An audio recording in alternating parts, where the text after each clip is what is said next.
Gati hapo rugaruga gati hapo. Wale bana baji standard gati. Bana rugaruga sirai gati hapa BAT standard gati. So you can see the pathetic state of that road.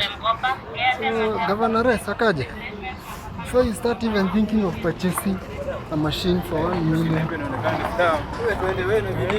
chapatis, please consider fixing that section of the road.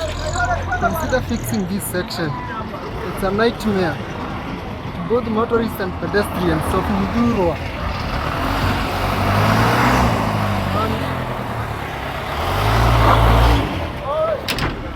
It's the second time I'm doing this road. It's less than 150 meters, but it's pathetic.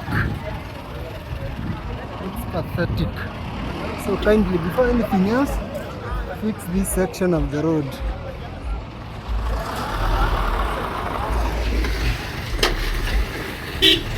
Fix it kindly. It's less than 150 meters. It's less than 150 meters. So please fix it. You can see the sorry state of the road. You know you can. So please, kindly, before anything else, fix it. Especially now that it's raining. Kindly do something.